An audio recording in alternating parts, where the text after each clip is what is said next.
the first card you have is your current position coming into the month. All right. So the Fool.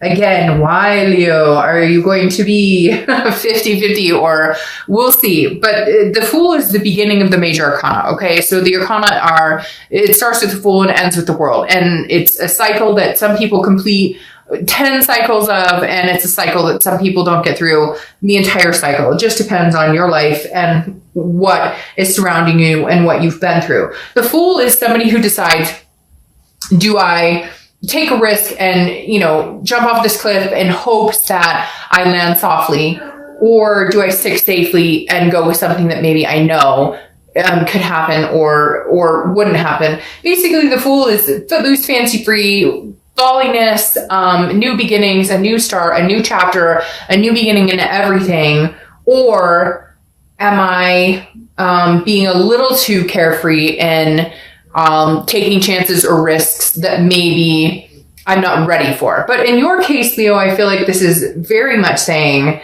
the Fool is like a new beginning. Now, I'm not saying, and cross watchers, don't freak out. It's a first card or a second card, technically.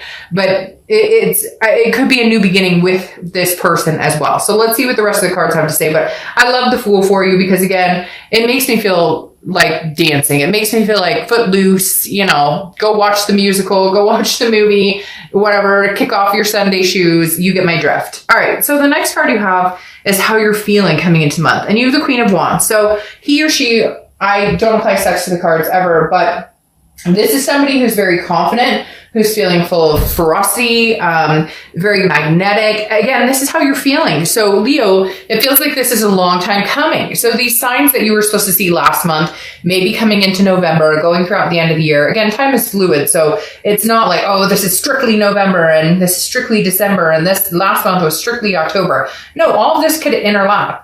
But the Queen of Wands is somebody who is going, I know my self-worth. I know what I deserve. I know who I deserve. I know what type of people I want to be around. And I feel like you're revving up for the end of this year. There's like an explosive energy here. If you can't tell, I'm being I can feel it myself, like this, like bubble till it bursts feeling going on right now. And I kind of feel like this Queen of Wands is representing this, saying, new or old, I don't give a shit.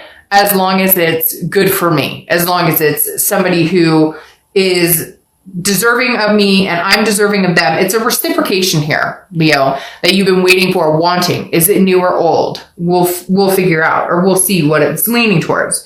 The next card you have is your distant past. Could be 5-10 years ago, your childhood.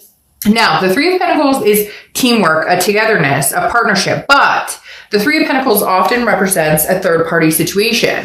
Now, I'm going to say, Leo, immediately they're telling me this is two of a kind, meaning you either witnessed, I'm not meaning to point that finger, sorry. You either witnessed, some of you might be like, hey, screw you, pertaining to the situations I'm about to talk about, because some of you, I feel like this is like a parent or somebody you watched leave their spouse, like a mom or a dad leave, or a grandparent leave, or a sister or brother, some sort of third-party situation that you maybe grew up with, which then brought along maybe insecurity issues or abandonment issues. Maybe, your mom left or your dad left, or there was not necessarily left you, but left for another person. So again, I feel like this is a twofer, because I feel like not only did you experience this when you were younger, and again, general read, if it doesn't pertain to you, it doesn't pertain to you. But I feel like at some point you witnessed a third party that affected your life at a younger age, or in a time when you couldn't control it, which is now build up some insecurities or certain things you've had to get over to overcome this. And then I feel like when I say twofer, this is something you experience yourself. Now, whether it's with this person or not, I'm not sure. I don't know if it's with this current person you're thinking about, or that you're not speaking with, or that you have little communication with, but it's almost, the universe is almost saying, look, you've dealt with this in the past, you've overcome it, you'll overcome it again, but there's a newness or a freshness or this happened to me personally. Not that when you were younger, it didn't happen to you personally, but it wasn't your relationship. Yes, and I don't need all the comments about, what do you mean? Like, yes, of course, it was my parent or whatever. I get that, but I'm talking about, wasn't your romantic or marriage, etc., if that makes sense. All right. So the next card you have is your immediate past. So over the past few weeks, past month or two, and you have the Eight of Swords. Now, the Eight of Swords, if you see my channel, I'm very clear on this card because I always say, put a shirt on before you go outside. This person is somebody who is confused. They're self-imprisoning them. You're creating your own reality and then complaining about it if it's not what you want, and yet you have the ability to change it to what you want. Okay? The Eight of Swords is self-imprisonment. It's confusion. It's self-doubt. It's thinking, I can't be without this person, or I can be without this person, but what if that was a bad decision? You're like conflicting your own self, Leo. You're confusing yourself with this card. The past few weeks, past month or two, I feel like this is why the Wheel of Fortune is stepping in here, because you're going to have one clear guided decision on, do I start a new beginning by myself with somebody new, or do I start, or by yourself? Just say, hey, for shits and giggles, I'm not going to date anybody or talk to anybody for a while because it's all about me. It's all about me. I don't care about anybody else but me. But this is telling me that very clearly you're on the fence of, do I start something new, or do I go back to the old? Do I start something new with the old? Because right here, I always say in this card, right, that he or she could easily walk out the front door. They're putting themselves over the swords. Nobody's doing it to you. Nobody's forcing you. You can make that decision on your own, what you want to do. And the Eight of Swords is saying, what are you going to do? Are you going to flail over here and go, but I'm going to fall on these swords? Or are you going to walk out the front door? And like I said before, put a shirt on before you walk out the front door. You have the ability right now, Leo, to manifest what you want, to get what you want. You have a new beginning coming, whether it's a clean slate with nobody you know, whether it's a clean slate with just you and your dog, cat, kids, whatever it is, or a new slate with this person. This is saying, hey, Leo, wake up and realize that you control your destiny at this point. There's nothing that is locking you down. Now, yes, I'm sure you're going to say, they ghosted me, they're not talking to me. Okay, then make a decision based on that for now. There's not a finality here. People always think that if a read goes one way, or if your life goes one way, that it's final, that it can never come back around. But I made the example with somebody, and I don't know if it was your sign or not, but there were 2 signs last month.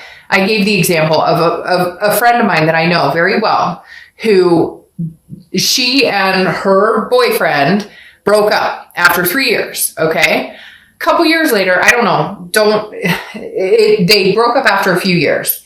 They didn't have kids. They were married, whatever. A couple years later, they bump into each other. They contact each other. They re-meet. Now they're married with kids, and it's been 10 years. So there's no finality here. People always think, if it's not happening right now, and it's breaking my heart, it's not cut and dry. If it's meant to be, if this Wheel of Fortune, the universe, is meant to come in and say, hey, Leo, right now is your time to get out and shine and do something else, then get out and shine and do something else. If they're ghosting you, if they're not talking to you, if they're being a fucktard, then guess what? Then don't do it now. But just because you don't do it now, or just because you think, well, if I leave now, you're imprisoning yourself in this thought process of, well, if I leave now, or if I'm not around, then they'll never come back, or they may think, no. If this person loves you and cares about you deeply enough, none of that will matter. Just like cross watchers, as this can be reversed, if Leo loves you and cares about you that much, this doesn't have to end. There's this, again, like I said, a finality. And my dad used to say I should be a lawyer because I continuously repeat myself. But that's not a bad thing, because I'm trying to impose upon you the fact that 2 years from now, 2 months from now, it could be completely different.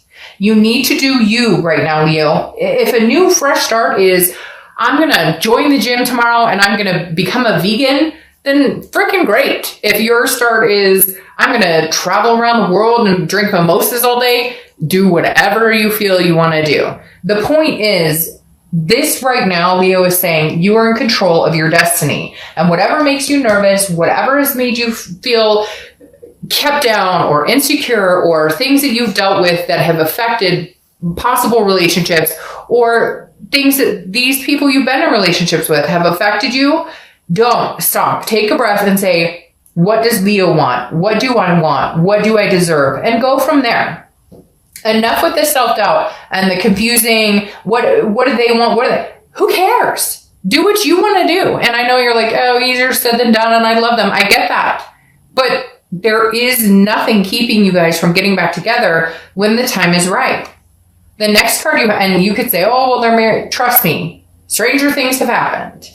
All right, the next card you have is your distant future. Okay, so this is over the next few months. And you have the Eight of Cups. The Eight of Cups is about stagnation, not moving, disappointment. This is slow moving. Now, what I'm saying here, I actually think this is kind of brilliant. Although you may be like, what? It's slow moving, it's stagnation, it's disappointment. No, this is telling me that Leo, in the past, you have rushed back to this person, or they've rushed back to you. This to me isn't saying they're not coming back or that you're not coming back. This to me is saying, slow it down. If you want one cup, the one cup you want, but you don't want these other cups, then don't rush it. And if they're trying to rush it, don't buy into the rushing. There's nothing here that needs to be rushed. I feel like there's a newness, a freshness, again, a beginning of a cycle for you. And the cycle may just be your own, Leo, to hold on to. The cycle may have nothing to do with anybody fucking else other than you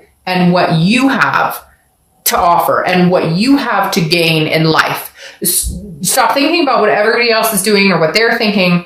Focus on what you're doing, start your new cycle. And if this person comes along and you guys can gradually make it happen, then fantastic. The next card you have is your immediate future over the next few weeks, next month or so, throughout the month of November. And you have the Queen of Swords. So this is kind of what I was wondering about, and it's presented itself. The Queen of Swords is somebody who is very honest, very insightful, understand things, but also can be very critical. There are doors here, Leo, that have not been closed. There's closure that has not been had, but you're ready to move on regardless. I feel like you're one of the signs this month who's not going, well, who is she? Or who is he? Or what are they up to? Or what? You're like, all right, do your own thing. Great. Have fun with that. I'm going to be over here kicking it with my new style, turning the wheel, figuring out new things. And the Queen of Swords is somebody who, if poked in the right direction, and excuse me, that's not meant to sound like that, but if poked in the right direction, he or she is, can be very critical. And so I feel like you're almost at the point where you're like, I don't want to know. When you're ready to come back and apologize, or when you're ready to come back and we can have a fresh start together, great. But whatever this third party energy or whatever this, why I'm always doubting myself around you, isn't going to happen. I've found the insight and the honesty of everything that's gone on between us. And I plan on writing on that. And the Queen of Swords is saying, exactly. She's saying, this month is my month. And if you come and you bring it, great, then you brought it. And let's see where it goes. If you come and you don't bring it, and it's just a fairy tale, and you just tell me what you think I want to hear, then I'm going to sharpen my swords and kick you to the curb. The next card you have is anything you're going to tangibly see throughout the month. Could be the beginning, middle, end. Could last for a week, a day. You have the Ten of Wands. It's a completion. It's responsibility, but it's a burden releasing itself. Now, generally, it's a burden, but I feel like this month, Leo, you're releasing this burden. You spent way too much time wondering, self-doubt, confused. What do they want from me? What do I want from them? What am I worth? No. We're not guessing anymore here, Leo. We know what you're worth. We know what you deserve. We know what is going to make you happy. So either release the burden of something that's not making you happy. And again, what's that cliche? What is that cliche saying of, let it go, and if it comes back to you, or let it go, and if it's meant to be, whatever, you get my drift. The 10 is saying, okay, release the burden, release the monkey on your back and say, hey, by the way, you no longer have a place here. You no longer have a burden in my life. My first completion is releasing you of that. I love you. I care about you.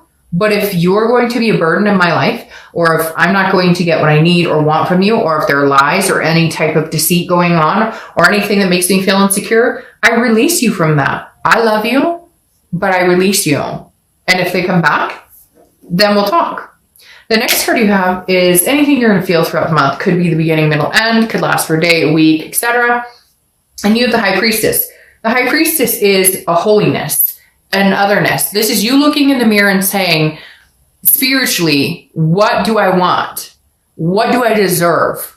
real Leo, because some of you, I swear to God, okay, and it's not just you guys, it's any other sign as well. Some of you go, but I deserve the best, and but he only called me dumb once, or she only said I was stupid once, or what. Okay, enough. You know what you deserve. You know what you're worthy of. You know what makes you happy and what you should be gaining in your life. The High Priestess is here throughout the month to help you through that. The High Priestess is here throughout the month to tell you, Leo, put yourself in check.